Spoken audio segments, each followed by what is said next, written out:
What's up, ladies and gentlemen? This is TDS Darth Wage back at you with another video yet again, and the title of this video is going to be called How to Use BB-9E. Now, I have noticed a lot of people in this game are just being the first one to charge the enemy team, going in by themselves, trying to use this as if it was a saber hero.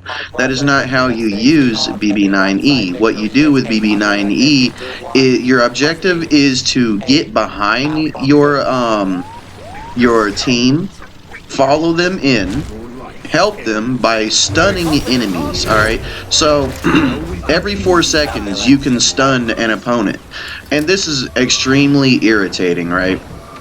Because literally, like, all your objective is to get behind your enemy, or the enemies in front of your team, is to get behind them and stun them, like, because your stun will literally cancel them. If they're trying to do, like, if Obi-Wan is trying to do a push, it will stun him out of his push.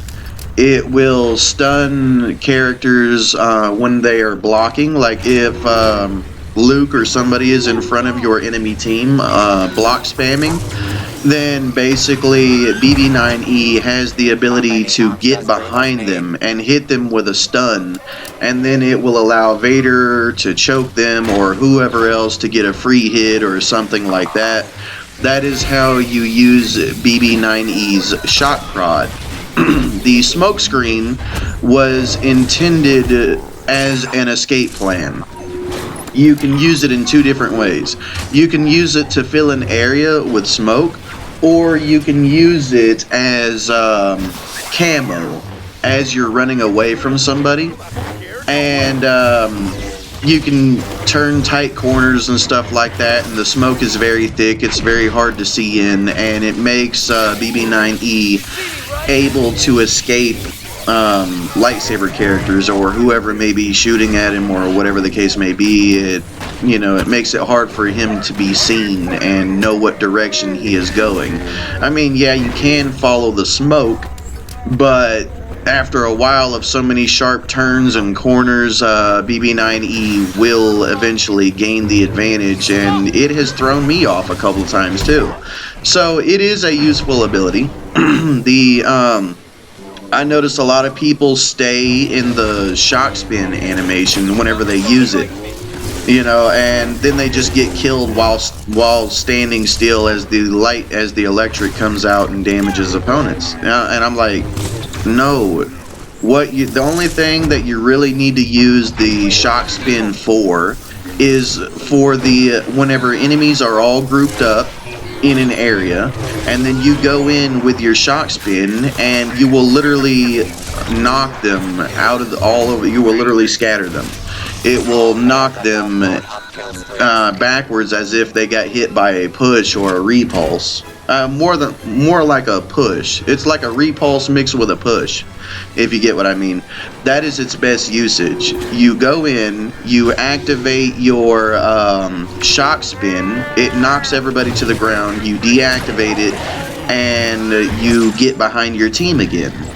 So that way you can knock everybody down. It allows Vader to choke people, or your team to hit the enemy team with abilities. That's what that is used for.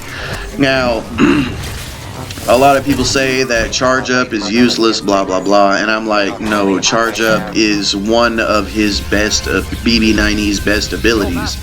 That is basically where you stay without star cards, and I am not using star cards in this video, but anyway, as I was trying to say, you want to stay as close to your teammates as possible with charge up, so that way they actually will get the benefits of the charge up ability, which is faster ability regen. Alright?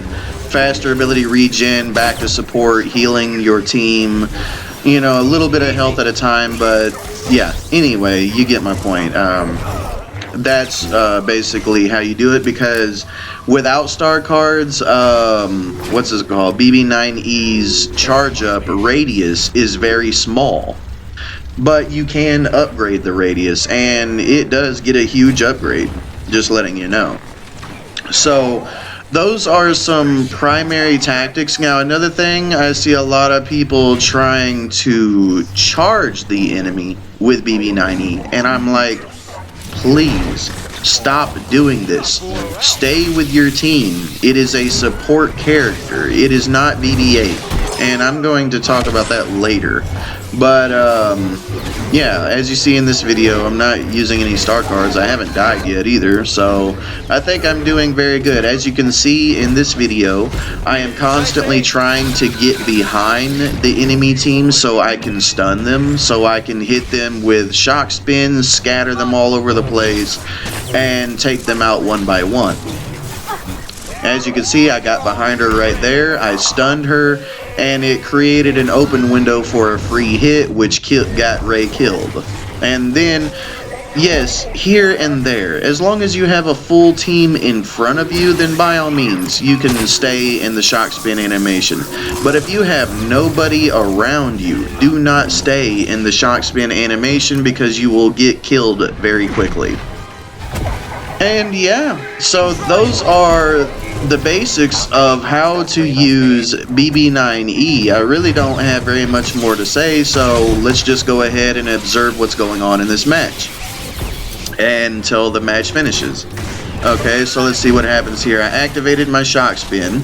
It knocked Luke to the ground, which got him put into a choke, and then after I used it, once I saw that Vader had him in a choke, I went on ahead and kept doing the shock spin. But if he had not put him in that choke, I would not have stayed in that shock animation. Okay, so as you saw, I was behind Chewie, and now here I am. Ooh, hold on. Let's see what happens.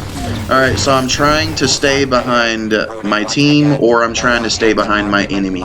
But anyway, that's going to be all for this video. If you like the video, then please give me a like, comment, subscribe, and share the video, and I will catch you in my next video. As I said, liking my video gets my videos out there for other people to see. But alright, I will catch you all later.